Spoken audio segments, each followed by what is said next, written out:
먼저 저를 귀한 이 자리에 설 수 있게 해주신 하나님 은혜에 감사드립니다. 또한 담임 목사님께서도 감사를 드립니다. 일단 간증 먼저 하기 전에 사실 한 달 됐습니다.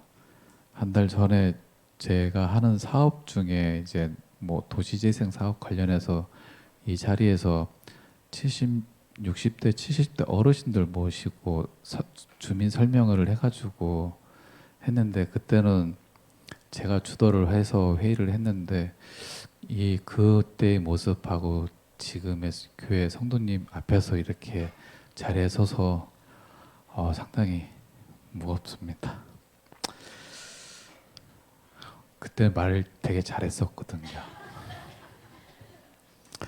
저는 간증이라기보다는 유년 시절부터 청년을 거쳐서 또 중년까지 이르기까지 믿음의 성장을 통한 신앙 고백을 여기 참석해 주신 여러 성도님들과 나눠보려고 합니다. 일단 2년 전에 한번 간증을 한 적은 있었습니다. 그때 잠깐 말씀을 드렸는데 저는 어렸을 때 모태신앙입니다. 초등학교, 중학교, 고등학교까지 모태신앙이었고 고등학교까지 이제 믿음 생활을 했습니다.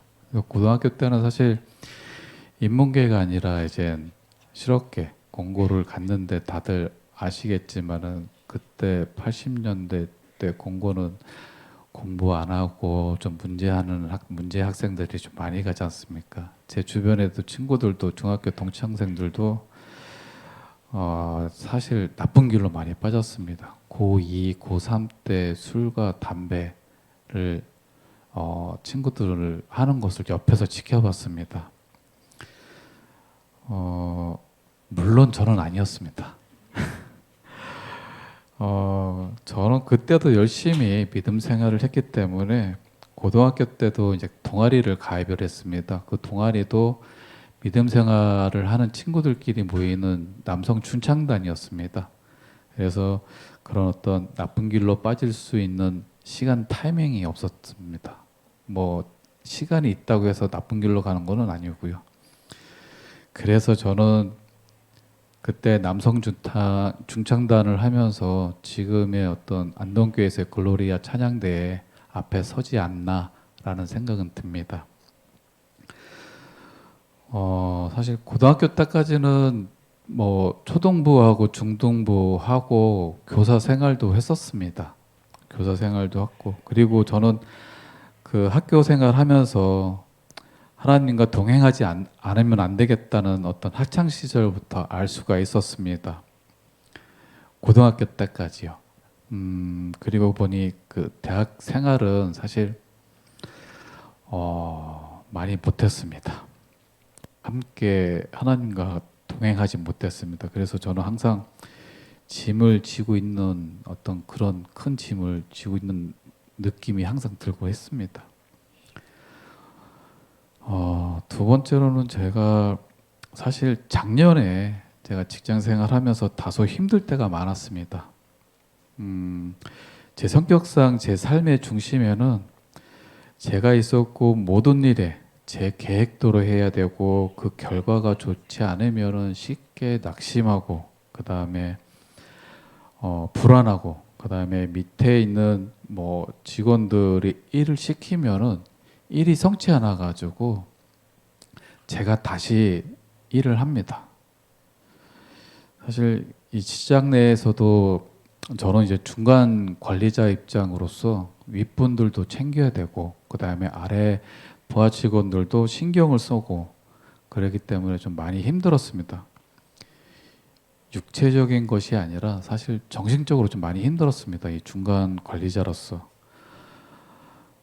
뭐 어떻게 보면은 제 성격이라고 생각은 듭니다.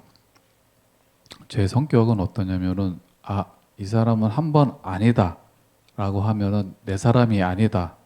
그리고 같이 갈 사람이 아니다. 라는 어떤 제 나름대로의 판단을 서서 그 사람을 멀리하고 한마디로 그 사람과 어떤 공감대 형성을 하질 않습니다. 어떻게 보면은 조금 좀 차가운 면이 있다고 볼 수가 있는데 사실 교회에서 저하고 접한 분들은 차갑다는 말씀 해보신 분이 없어서 그래서 그런 시간 속에서 저는 하나님께 사실 올 초부터 기도를 시작했습니다. 올 초부터 작년에는 진짜 많이 힘들었거든요. 이 정신적으로 집사람한테도 얘기 못하고 뭐 심적으로 좀 많이 힘들어서 사실 올해 초부터 하나님께 기도를 시작을 했습니다. 처음에는 제 상황에 대해서 제 성격을 바꿔달라고 좀 기도를 했습니다. 하지만 말씀을 읽고 기도하는 시간이 쌓이면서 하나님께서는 제 환경보다는 제 마음을 먼저 변화시키고 계셨습니다. 예전에는 억울한 일이 당하면 분노하고 원망하고 앞섰지만은 하나님께서는 용서와 인내를 배우게 하셨습니다. 결과만 집착했던 저에게 그리고 최선을 다한 후에도 하나님께 맡기는 믿음을 가르쳐 주셨습니다. 그래서 힘든 동료를 만날 때도 그 사람을 미워하기보다는 이해하고 그 다음에 동료를 위해서 올해부터 기도하게 되었습니다. 사실 놀랍게도 환경이 하루아침에 바뀐 것은 아니었습니다. 여전히 어려운 업무에도 있었고 갈등도 있었고 하지만 제 마음에는 이전과 다른 평안이 생겼습니다. 하나님께서 이 자리에 함께 계시며 또 이 시간을 통해서 나를 성장하고 계신다라는 어떤 믿음이 생긴 것입니다. 돌이켜보면 하나님은 직장을 단순히 돈 버는 것이 아니라 저를 훈련시키고 성숙하게 하시는 삶의 현장으로 사용하고 계십니다. 어려움 속에서도 하나님을 의지하는 법을 배우게 하셨고 그 다음에 사람보다는 하나님을 바라보는 믿음을 주셨습니다. 지금은 모든 문제가 해결된 것은 사실 아닙니다. 하나님께서 지금까지 함께 하셨듯이 앞으로도 가장 선한 길로 인도하실 것을 믿습니다. 그래서 저는 오늘도 감사한 마음으로 하루를 보내고 있습니다.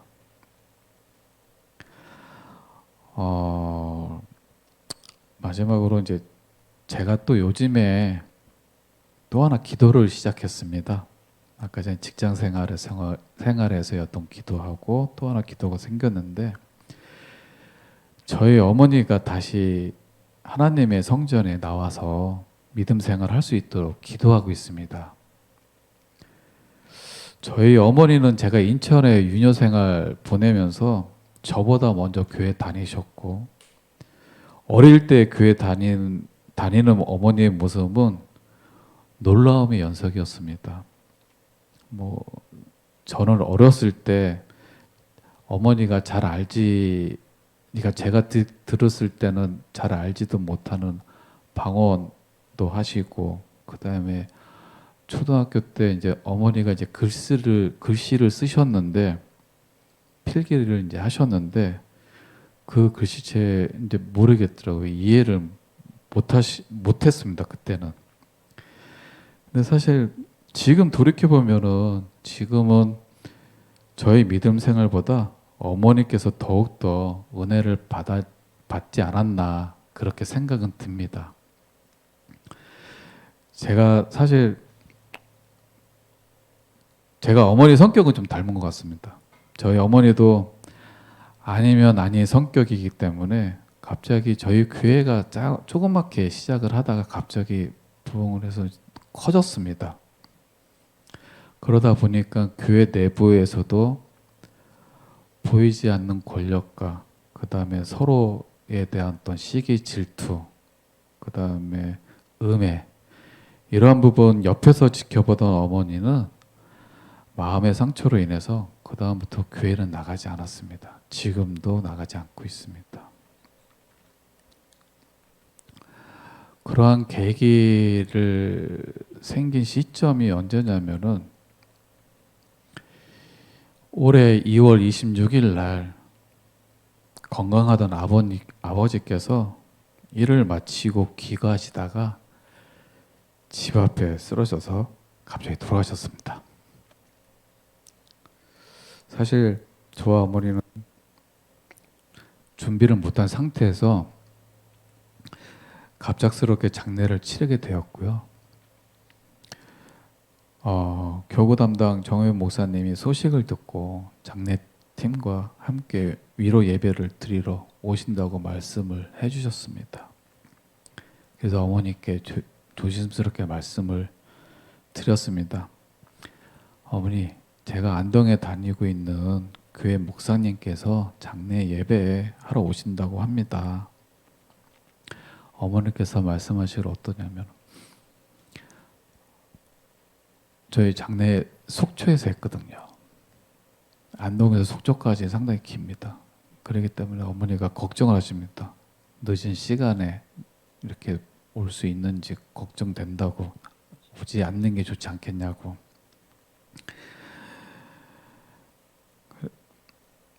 그렇게 말씀을 하셨습니다.